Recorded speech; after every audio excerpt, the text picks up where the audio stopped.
marketing coordinator for Alteris Renewables. We're the largest solar and commercial wind installer in the Northeast.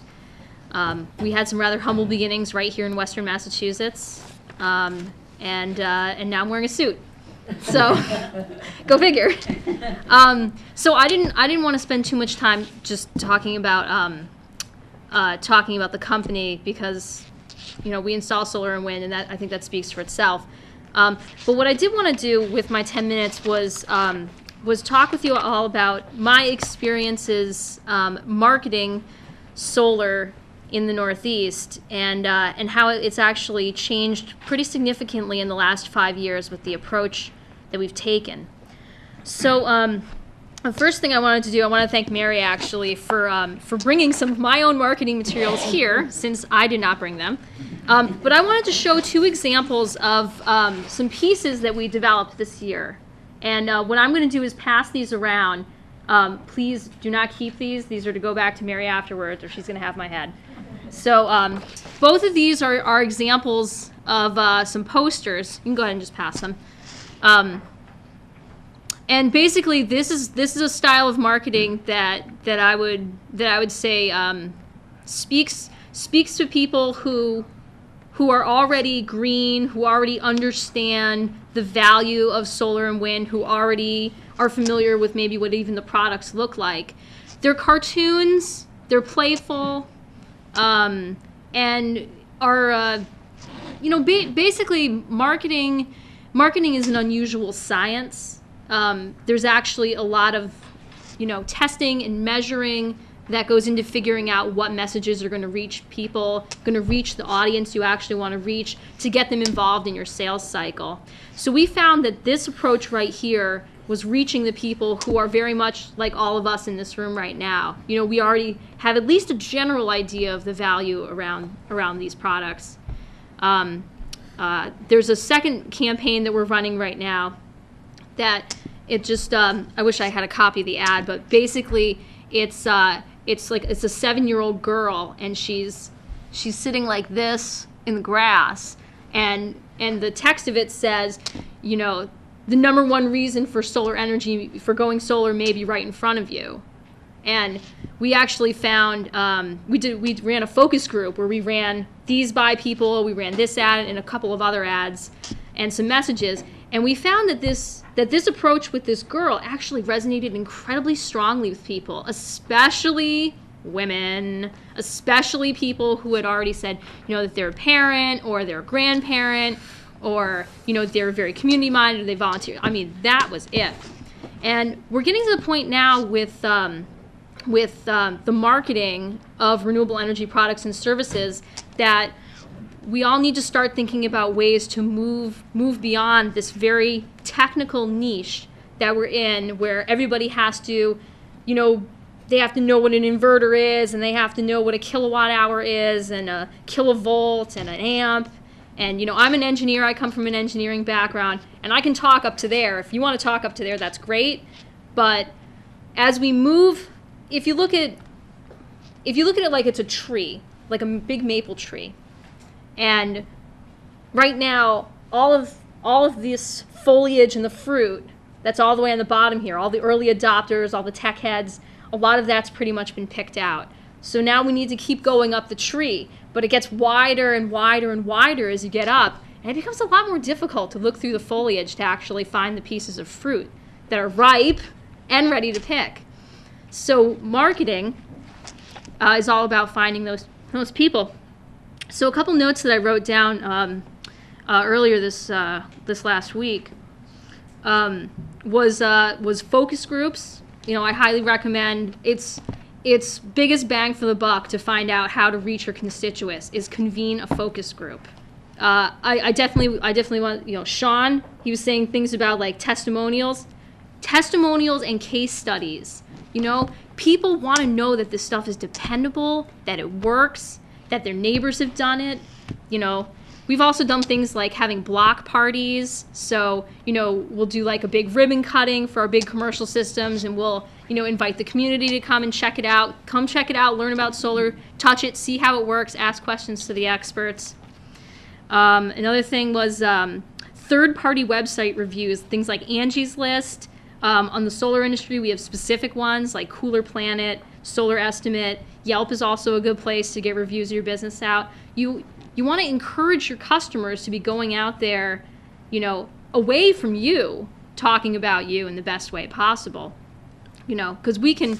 I run the website for Alteris, and I cherry pick great customers to put up on my website, but people are looking for authentic content, and they're looking online. And the more that you can get your customers to go and say great things about you away from your website, the more authentic that experience is going to be for the people that you're trying to continue to reach out to. I know that most of my customers, residential, commercial, schools and institutional, they may have heard about us by referral. A lot of us, especially trades, we come from referral backgrounds. I'd say like 85 to 90% of my business is referral based.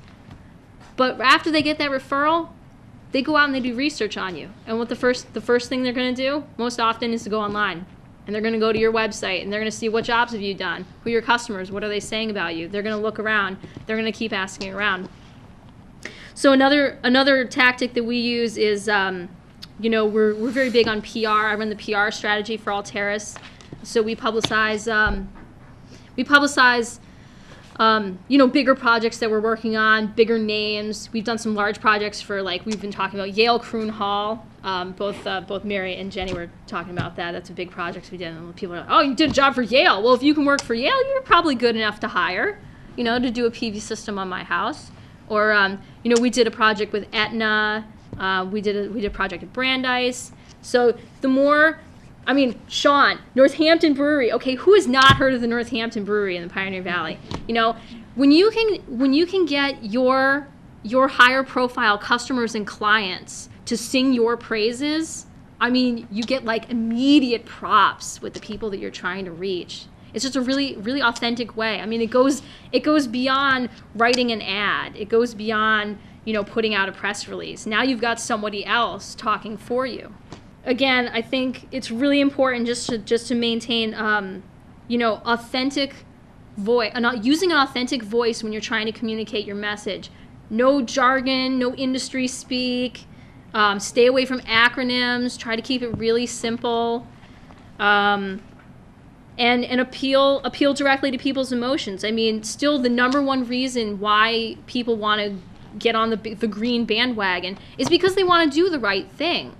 They may want to do it because of their kids, or because they want to save money, or because they want to be green, but that the overall umbrella is that they want to do the right thing. So we want to appeal to their sense of doing the right thing with the message that we're delivering out there. You want to go solar because you'll do the right thing and you'll help save the planet, or you'll help save money, or you'll make the world a better place for your kids. My name is Donovan Gratz, and for the last 3 years, our business has been Green and Green Incorporated, which is a solar thermal contractor. And prior to starting that business and moving into this area, I was a woodworker in Manhattan. And I was a woodworker in Manhattan for 15 years. And the greenest thing that I ever did was be concerned about buying mahogany or wenge, because it was harming the, or taking away from the forest. So I didn't really have a lot of renewable energy background at all. I just knew that, like you say, I wanted to do the right thing, or try to. And then we lost our house at 9/11. We lived downtown Manhattan. So then I got to see what it was like when people didn't have energy, and when they didn't have the things that they're used to getting all the time. And then you get to really see how people react when that happens, and that scared me. So then I realized I need to do something to make myself more sustainable and more dependent on myself and not others. So at that point, I had moved into this area and didn't really know. We just sold the business. Speaking of being stuck somewhere, it took me a long time just to get out of Manhattan. All that happened. We had a 30-day-old baby when it happened, and it was unbelievable. And it still took me 5 years to get out of there. But learning is a long, slow process for everyone. But so anyhow, when I moved here, then I realized what I wanted to do, and wanted to get into the solar business in some way. And with Co-op Power, the help of Co-op Power, we joined forces early on and did a lot of solar thermal projects for people, just small residential systems.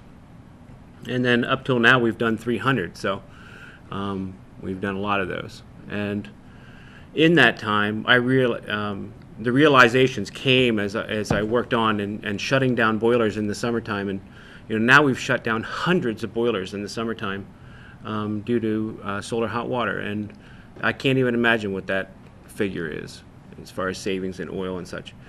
And in that time, you get into these homes and you find out that what they really needed to begin with wasn't so much solar thermal, it was the envelope in the building itself, which, even though the solar is a really sexy thing, there's so many other things that need to be done before the money needs to go there. Solar thermal is a good, cost-effective way of getting energy, but there is better ways. You're not doing a very good job selling your business, Donovan. No, but what I'm trying to do actually is it's really hard to get people to understand what they really need to do. Other than my business we now sell photovoltaic. We have Northeast Solar now, and we're running under Northeast Solar. Green and Green's being phased out, and we're doing photovoltaic systems, and we've done some pretty cool projects that way too. And but it's something that in that business, it's something that someone has already decided to do. To sell a photovoltaic system is to someone that doesn't know anything about it other than, well, how much will my electric bill be less, or, what's the return on investment on it, or whatever it is. And if you're putting this on a house that is using $3,000 worth of oil a year, and they want to cut down an electric bill that has little electric heaters in there, electric hot water heaters and such too, it's pretty futile. And it's hard to sometimes say, gosh, I'd love to sell you a $100,000 system here, but you really need to put that in something else. But luckily, we've been in business almost 4 years, and we have a clientele that comes back to us no matter what, because we've done fairly good work, I think, and we're lucky that way. And in our business, for us to sit here together, there should be a competition thing going on between Alteris or Solar Store or whatever, but we all work together. It's an industry where we all have the same goal, and that's pretty rare.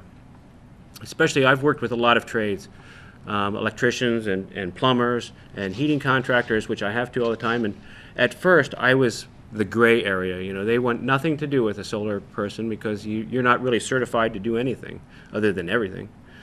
And so it was hard to align our business with other businesses that didn't understand us. And education is the best thing. And GCC has really come to the plate on that. I'm really impressed. All my guys have gone through the program. I've gone through the program. And electricians and plumbers in here have gone through the program. It's fantastic. And the education is the whole thing that is going to get all of the businesses together and to create what we need to do. Because, actually, peak oil, when you're talking about peak oil, that is the thing that actually sparked me the most. I saw that peak oil in 1999 or whenever it came out and realized that, wow, oil really is finite. We really do have to figure what to do here.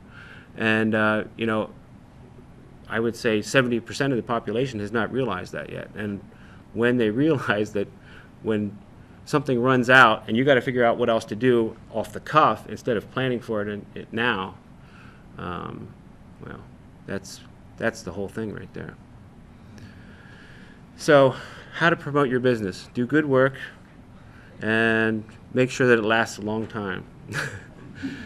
And basically, just in the whole, I think the best way to get clients and the best way to sell your work is to be very confident of it. I think confidence is the best thing to have. And the only way that I got confidence was by running a business for 3 years that made absolutely no money. and doing all my homework. And now we're reaping the harvest of that by education.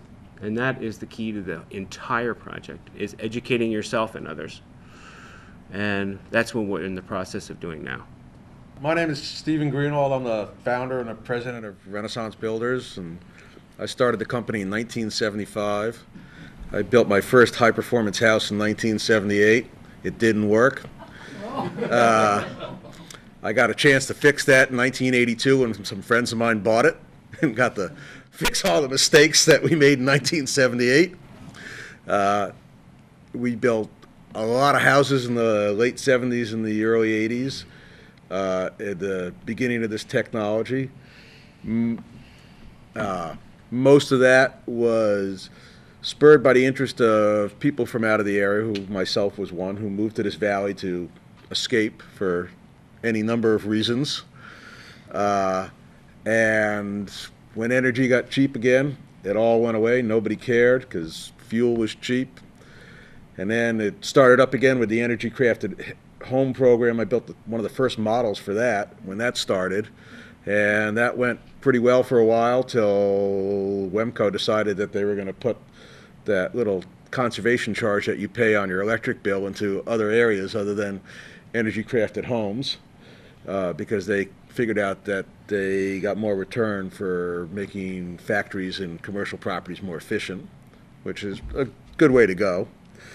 And then Energy Star evolved. We actually dropped Energy Star because they raised their standards, or as I think, they lowered their standards when they got sort of co-opted by the National Home Builders Association, so that the big builders could compete with the beginning interests in when people were first starting to express interest in Energy Star on a mass scale.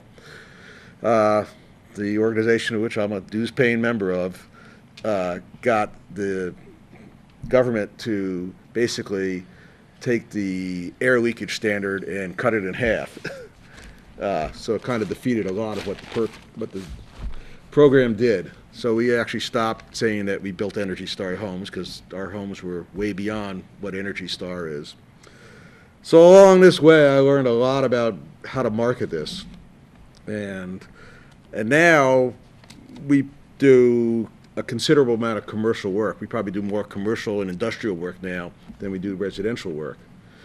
And we've applied the same things we've learned to these areas. And one of the many things I've learned on the whole marketing of all of this is that when we talk to a person who expressed his interest in, we'll use the term green building, one of the first things we do is we ask them what do they think is green, because I can think of 6 different customers who I've sat down with that one would tell me energy efficient, one would tell me they have chemical sensitivities, they don't want a building that's all natural products. Others would say they're interested in zero energy. Everybody has a different definition. So one of the things we learned is find out what that is ahead of the beginning of the conversation in marketing with these people. And then after that, you have to learn to be non-judgmental of what your personal philosophy is in terms of what your customer is. I mean, we built a really cool, super efficient house for a lot of money. And I disagreed with a lot of the things that the owners did, but it's a job, and part of this is educating these people. And sometimes these people, the only way they'll be educated is by letting you do half the job that you really want to do. Another part of this is on the commercial and industrial end is operation costs. We have a lot of experience with commercial and industrial customers. Their overriding factors are 2 things. How quick can it be done, and how much money can I save by doing this? They could care less about anything else. How long does my production line have to be shut down? That's their key. So, but there are ways to market to these people. The project we just did on Bank Row has solar hot water. We talked the owner into putting central heat, which he pays for. The tenants don't pay for their own heat, with solar hot water and a high efficiency boiler. And after this winter, he's convinced. He's sold. because his heat bills were nothing. He upped his rent $25 a month, and he probably is making money on that. You know, we got him to use high efficiency foam insulation in the walls to cut the heat bills. You know, he put in PV. Now he put in PV partly because he got 50% of the money back through grants, but sometimes when you're marketing to these types of customers, these are the approaches you have to take of, you know, this is the payback. And along with, on the subject of payback, you need to be able to prove it.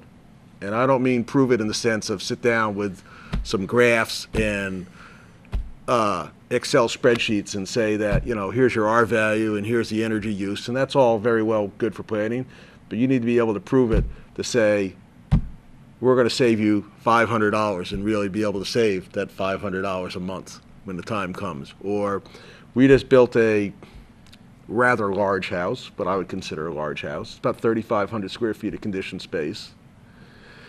But first 6 months of operating through the winter with heat, hot water, and cooking is $800. Now, to some people, that's a huge number, you know, if you're talking zero energy.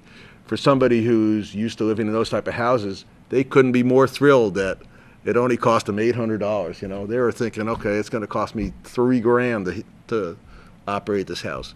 So it's all a matter of approaching the customer. You have to be a little bit of a chameleon and feel the customer out when you're marketing them to say, you know, what's the hot button for this customer? What is spurring them to take this step, to have this interest? And I would say that along with that, you need to educate for those of you who are involved in the commercial industrial, you need to educate architects and engineers, because there's an awful lot of them, and I know an awful lot of them that are pretty clueless as far as this goes. But it makes a difference. And you know, we built a 8,000 square foot airtight commercial building, and the facilities manager showed up because he had never even heard of a blower door test. And then after he said it, he said, okay, well, every building we build from now on, this is going to be in the specs that we're doing this.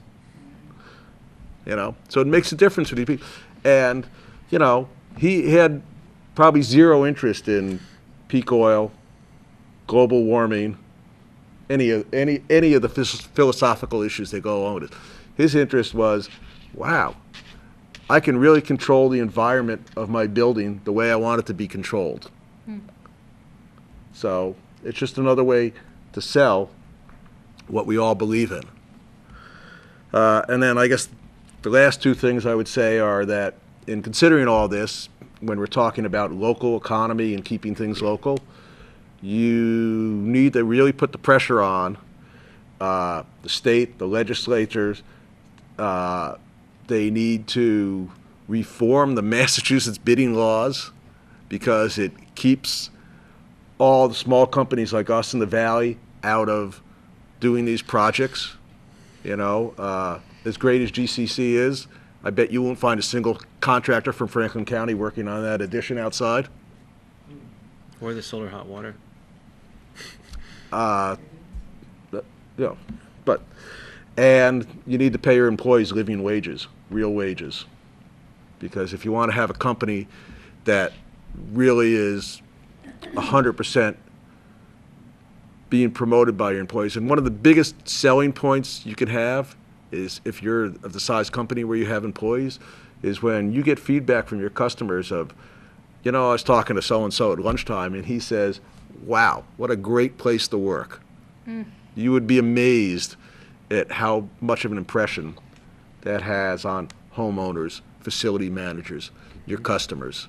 I'm Paul Voiland, and when I was listening to Sean and everybody else present, I realized I had one of those oh moments. And it's not but it's in terms of two definitions. One of them is the ozone hole. Does anybody remember the ozone hole? And so good, we got a pretty good audience, okay. Well, you know, that's not a big issue anymore.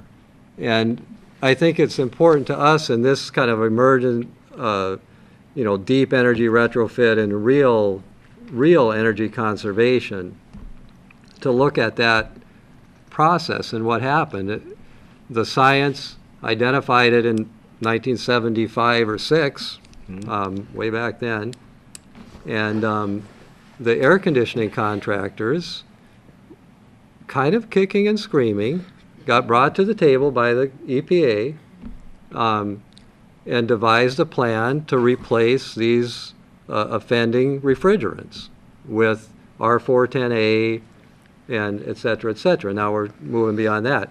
But it's a good example, and now this year is the first year where R22 has been eliminated. It's no longer produced in America anyway, and allowed to be sold. There's no equipment being built or sold that uses it.